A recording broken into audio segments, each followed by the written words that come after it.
Hello दोस्तों, नमस्कार। Nikhil stock academy में एक बार फिर से आपका स्वागत है। दोस्तों, हम आज केमिकल सेक्टर से रिलेटेड एक बिजनेस मॉडल के बारे में डिस्कस करेंगे जो टाटा ग्रुप से बिलोंग करती है। बिजनेस मॉडल का नाम है टाटा केमिकल। उसका बिजनेस मॉडल, फंडामेंटल, क्वार्टर 3 के रिजल्ट, उसका फ्यूचर ग्रोथ और टेक्निकल चार्ट के थ्रू समझने की कोशिश करेंगे कि कहाँ पर बेस्ट बाइंग अपॉर्चुनिटी बन सकती है। टॉप से लगभग 20% डाउन है, उसमें बड़े टाइम फ्रेम में ट्रायंगल पैटर्न बनना है। उसको अगर ब्रेकआउट या ब्रेकडाउन करता है तो उसमें एक अच्छा मूवमेंट देगा।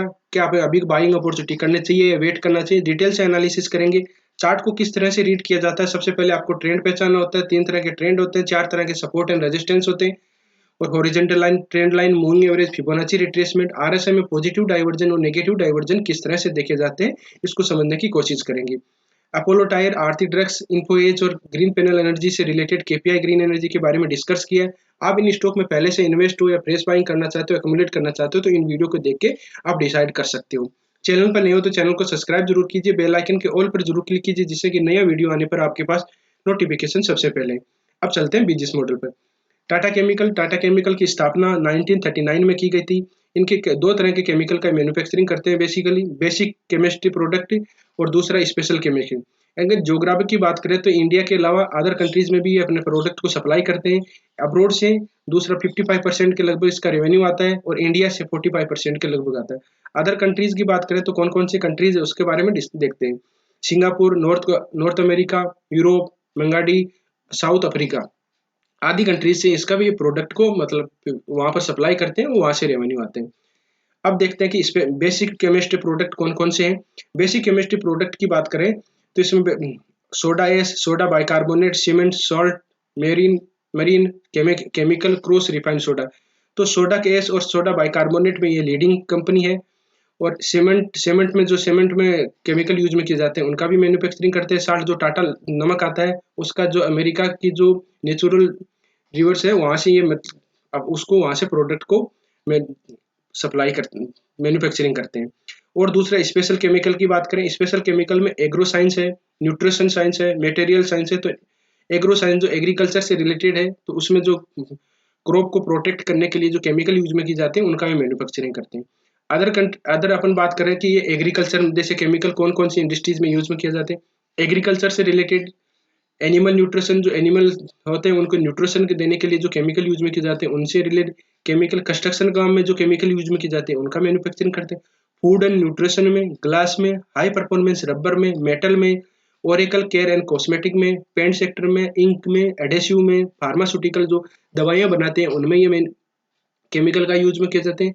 सेफ्टी एंड इन्वायरमेंट से रिलेटेड, सोप एंड डिटर्जेंट से रिलेटेड, टेक्सटाइल एंड लेदर से रिलेटेड, लिथियम आयरन, लिथियम जो बैटरी बनेगी उसके उससे रिलेटेड, ड्राई सेल और अदर बैटरीज आदि। तो इन इंडस्ट्रीज में इसके केमिकल का ये मैन्युफैक्चरिंग करते हैं। तो आने वाले समय में जिस तरह से आप देख सकते हो ग्रीन एनर्जी का है, सोलर एनर्जी से है, तो लिथियम बैटरी जैसे चार्जेबल व्हीकल आते हैं उसमें जो चार्जेबल व्हीकल में जो लिथियम बैटरी लगेगी उसका भी ये मैन्युफैक्चरिंग करते हैं। इन्होंने अपना प्लांट भी लगा लिया बॉम्बे के आसपास में। अब बात करते हैं कि फंडामेंटल इसके क्या बोलते हैं। फंडामेंटल की बात करें तो मार्केट के 24,663 करोड़ का है। करंट प्राइस 968 है। हाई गया इसका 12/15 और लो गया है 773 का। स्टॉक पी है 12 का। आर इसका 8% है, आर इसका 7% है, फेस वैल्यू इसकी 10 है। अगर स्प्लिट होती है तो आपको एक अच्छा मतलब क्वांटिटी मिल जाए। केमिकल सेक्टर की बात करें तो ये बहुत शानदार कंपनी है। आने वाले समय में पहले भी अच्छा रिटर्न दिया है, कोविड के बाद में बहुत अच्छा शानदार रिटर्न दिया है। अब कब किसी स्टॉक को बाय करते हो तो सबसे पहले आपको देखना चाहिए कि ये कंसोलिडेटेड फेज में तो नहीं है। कंसोलिडेटेड फेज के बाद में अगर ब्रेकआउट के समय आप ब्रेकआउट बाय करोगे तो आपको एक अच्छा रिटर्न मिलने की संभावना बनती है। अब अपन बात करते हैं क्वार्टरली रिजल्ट की बात करें। क्वार्टरली रिजल्ट अपन 3 क्वार्टर रिजल्ट की बात करेंगे, जून का, सितंबर का और दिसंबर का। अभी जो क्वार्टरली रिजल्ट आया उसकी बात करेंगे। सेल देखेंगे कितना इसका खर्चा हुआ है और अपन देखेंगे इसका नेट प्रॉफिट कितना हुआ, ईपीएस होता है अर्निंग पर शेयर।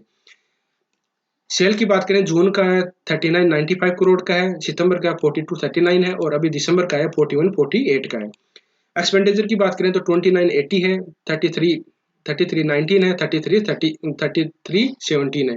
तो आप देख सकते हो कि इसका जो दिसंबर का जो क्वार्टरली रिजल्ट आया है, सेल में इसमें कमी आई है। पहले 4239 था, अभी 4148 है। अब बात करते हैं नेट प्रॉफिट की। बात करें जून का है 637 था, अभी सितंबर का 680 है और अभी दिसंबर का है 425। तो आप देख सकते हो कि इसमें नेट प्रॉफिट में कमी आई है। ईपीएस की बात करें तो 23, 24 और 15 इसमें ईपीएस में बहुत ही कम आए।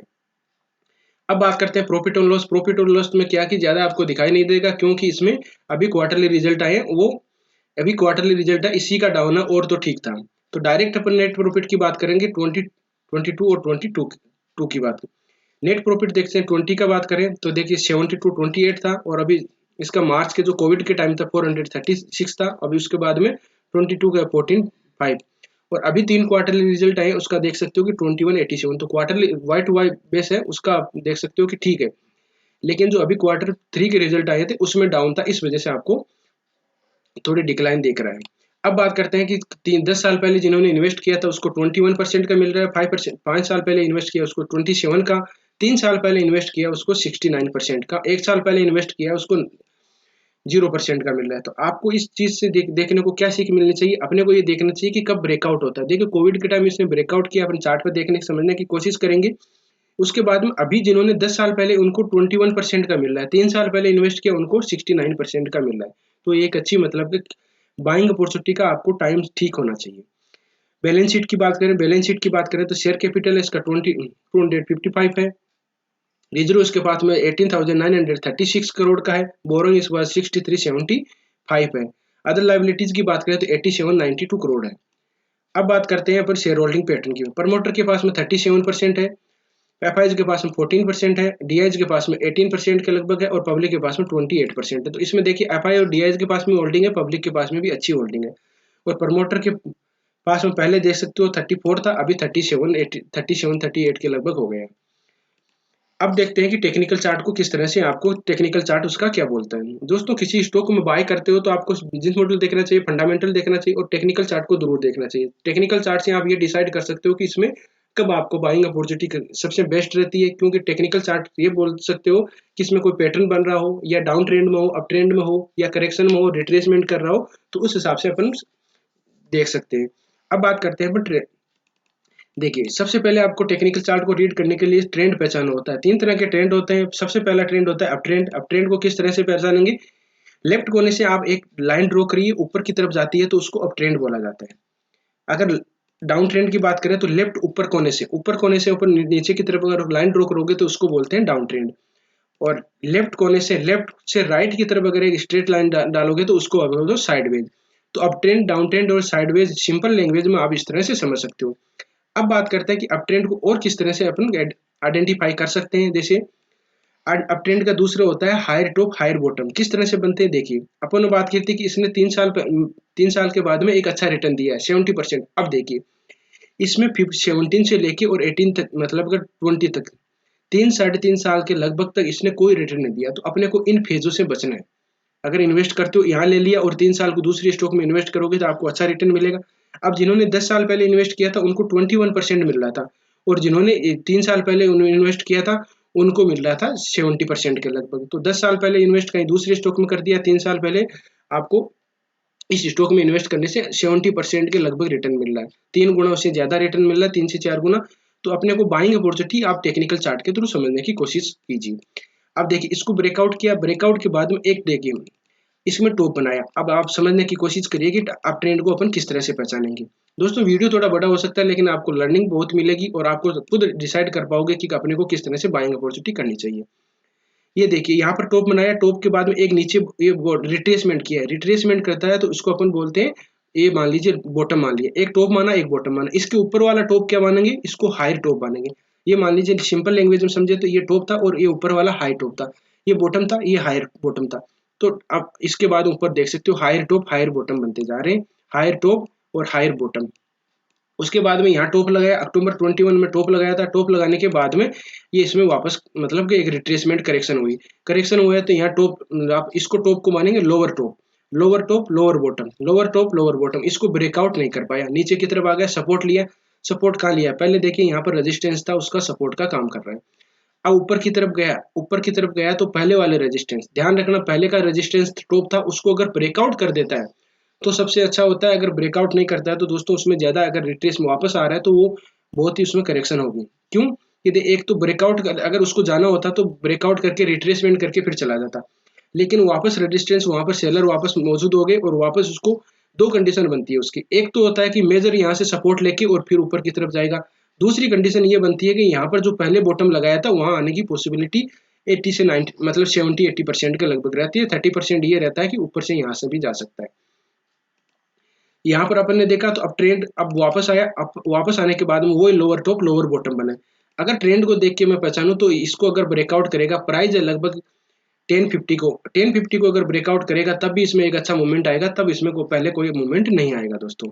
अब बात करते हैं ट्रेंड रिवर्सिंग कैंडलस्टिक पैटर्न की। ट्रेंड रिवर्सिंग कैंडलस्टिक पैटर्न जिस तरह से आप ये यहाँ से रिवर्स कर रहा है, ऊपर से बॉटम टॉप से वापस रिवर्स कर रहा है, तो आपको किस तरह से पहचान सकते हो उसके बारे में देखिए।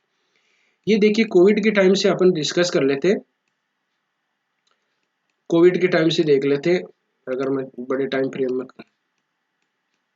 ये देखिए कोविड के टाइम के बाद की बात करें तो कोविड के टाइम में पहले रेड कैंडल थी और ये एक ग्रीन कैंडल बने। इसको दोस्तों क्या बोलेंगे, इसको इसने क्या किया कि पहले वाली कैंडल के पूरा का पूरा अंदर आ गया, तो उसको बुलिश हरामी कैंडल भी बोल सकते हैं। बुलिश हरामी कैंडल ये ठीक है, लेकिन एक दिक्कत होती है बुलिश हरामी में आपको ये ध्यान रखना है कि ये थोड़ी छोटी कैंडल होती है। रेड कैंडल है और उसको अंदर आनी चाहिए। इसको अबेंडम बेबी भी बोलते हैं। ये माँ मान सकते हो और इसको ये बच्चा मान सकते हो, बेबी मान सकते हो। तो अगर ये छोटा रहता है तो बहुत ही अच्छा माना जाता है, लेकिन ये इसके अंदर पूरा का पूरा है तो आप इसको मान सकते हो। ऊपर की तरफ गया, ऊपर की तरफ जाने के बाद में देखो यहाँ पर एक इसको रिवर्स किया। नवंबर 21 में इसने पहले जो करेक्शन आई थी वहां पर देखिए मंथली टाइम फ्रेम में एक शूटिंग स्टार कैंडल बनी। किस तरह से शूटिंग स्टार कैंडल बनती है उसके बारे में देखते हैं। उससे पहले एक ट्रेंड होना चाहिए, टॉप में बनती है, ध्यान रखना टॉप में बनती है। पहले एक ग्रीन कैंडल होगी या शूटिंग स्टार टॉप में बनने के बाद में एक रेड कैंडल कन्फर्मेशन कैंडल आ जाएगी और फिर आप देख सकते हो इसमें करेक्शन आई है। कितनी पॉइंट की आई है, ये मतलब कि लगभग 200-250 पॉइंट की आई है। फिर ऊपर की तरफ गया, ऊपर की तरफ देखो इसको पहले वाले रेजिस्टेंस को ब्रेकआउट नहीं कर पाया और यहाँ वापस कैंडल स्टिक पैटर्न बनाया। क्या बनाया, एक तो शूटिंग स्टार कैंडल बनाया, एक डोजी कैंडल बनाया। तो आप इसको इवनिंग डोजी स्टार फॉर्मेशन भी मान सकते हो। शूटिंग स्टार कैंडल तो ये हो गई, ये डोजी कैंडल है तो इसको दूसरी को डोजी कैंडल मानते हो तो एक ग्रीन कैंडल और डोजी कैंडल दो तीन भी हो सकती है और रेड कैंडल। इन तीनों कैंडल के फॉर्मेशन को बोलते हैं evening doji star formation. Evening doji star formation top पे बनती है। जिस तरह से इवनिंग मतलब शाम हो गई तो अंधेरा आता है, जिससे करेक्शन आती है, तो इस तरह से आप देख सकते हो। यहाँ पर प्रेजेंट टाइम में यहाँ पर दो डोजी टाइप की कैंडल बन रही है। डोजी कैंडल के बनने के बाद में अगर ग्रीन कैंडल बन जाती है तो मॉर्निंग डोजी स्टार फॉर्मेशन हो जाएगी और फिर बाद में प्राइस में आपको एक अच्छा मूवमेंट दिखेगा। तो अभी प्रेजेंट टाइम की बात करें तो अभी देखिए वीकली टाइम फ्रेम पर एक हैमर बन रहा है पैटर्न, हैमर पैटर्न बन रहा है। तो इसको अगर ऊपर की तरफ ब्रेकआउट होगा, ये ट्रेंड लाइन अपन दिखेंगे कि किस तरह से ब्रेकआउट होगी, तो आपको अच्छा मूवमेंट यहाँ पर दिखाई दे सकता है। अब मैं बात कर लेता हूँ कि ट्रेंड लाइन किस तरह से, वो एक ट्रेंगल पैटर्न बन रहा है इसका किस तरह से बन रहा है उसके देख लेते हैं। एक ट्रेंगल पैटर्न बनाते हैं। ये देखिए दोस्तों, ये ट्रेंड लाइन है नीचे की, इसको इसको बार बार रेजिस्टेंस लिया है इसने, बार बार सपोर्ट लिया है। ये देखिए एक बार, एक सेकेंड, यहाँ पर एक टाइम दो तीन चार बार इसको सपोर्ट लिया। ऊपर के देखे तो एक दो तीन चार बार इसको रेजिस्टेंस मिला है। तो अगर इस ट्रायंगल पैटर्न को ब्रेकआउट करता है, ध्यान रखना ब्रेकआउट करे तभी इसमें अच्छा मूवमेंट आएगा, अदरवाइज ये कंसोलिडेट और भी कर सकता है। तो ब्रेकआउट होगा तब इसमें एक अच्छा मूवमेंट आएगा। लेकिन यहाँ देख रखें 1050 के लगभग आपको एक रेजिस्टेंस मिलेगा। अगर यहाँ से समझ लीजिए ब्रेकआउट कर दिया 985 के लगभग, तो 1050 के लगभग रेजिस्टेंस मिलेगा जरूर। ट्रायंगल पैटर्न को ब्रेकआउट करने के बाद में एक ऐसा मूवमेंट आएगा, उससे पहले नहीं आएगा। ये नीचे भी ब्रेक डाउन कर सकता है। नीचे अगर ब्रेक डाउन करता है तो आपको पहला सपोर्ट मिलेगा 880 का और दूसरा सपोर्ट मेजर सपोर्ट है 770 का। तो इस तरह से दोस्तों स्टॉक में रणनीति बना सकते हो। मेरे हिसाब से अभी इसमें बाइंग अपॉर्चुनिटी नहीं करनी चाहिए, वेट करना चाहिए इस ट्रायंगल पैटर्न को ब्रेकआउट का। अब देखते हैं कि आरएसआई में डाइवर्जन किस तरह से देखते हैं उसके बारे में, क्योंकि ब्रेकआउट पे आप बाय करोगे तो आपको एक अच्छा रिटर्न सही टाइम पे मिलेगा। ऐसे आप बाइंग कर लोगे तो बाद में ये कंसोलिडेट पेज भी कर सकता है। नीचे की ब्रेकआउट अब देखिए ट्रायंगल पैटर्न में किस तरह से आप देख सकते हो।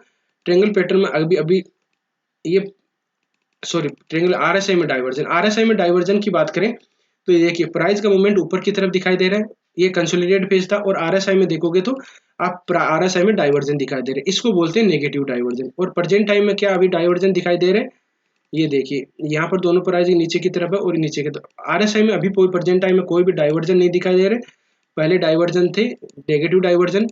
अभी इसमें क्या करना चाहिए, अपने को वेट करना चाहिए। अब देख लेते हैं कि फिबोनाची रिट्रेसमेंट वो कितना की रिट्रेसमेंट हो रही है। फिबोनाची रिट्रेसमेंट किस तरह से देखते हैं, ये देखिए फिबोनाची रिट्रेसमेंट की कितनी करेक्शन हो सकती है। यहाँ पर देखिए मेजर कहाँ पर आया, देखिए कोई स्टॉक अप ट्रेंड में होता है तो कहाँ पर रिट्रेसमेंट कर सकता है, 23%, 38%, 50%, 61% और 78%। ये देखिए 78% के लगभग टेस्ट करके अभी 60% के लगभग यहाँ पर ट्रेड। 60% को अगर कोई स्टॉक बाइंग अपॉर्चुनिटी मिलती है तो वहाँ बेस्ट बाइंग अपॉर्चुनिटी बन सकती है। यहाँ देखो रेजिस्टेंस भी मिला है और रेजिस्टेंस 1000 के लगभग और 150 के 1050 के लगभग भी आपको रेजिस्टेंस मिलेगा। तो सबसे मेन बात है कि अपने को ये ट्रायंगल पैटर्न बन रहा है। ट्रायंगल पैटर्न को बड़े टाइम फ्रेम में ट्रायंगल पैटर्न बनना बहुत ही मतलब कि आपको उसको पहले इग्नोर नहीं करना चाहिए।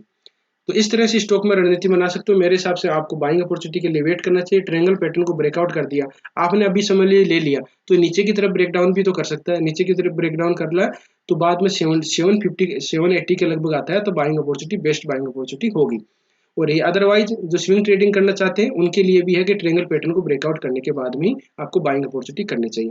तो दोस्तों इस तरह से आप स्टॉक में रणनीति बना सकते हो। वीडियो अच्छा लगा हो, आपको कंटेंट अच्छा लगा हो तो वीडियो को लाइक कर सकते हो, दोस्तों के साथ शेयर कर सकते हो।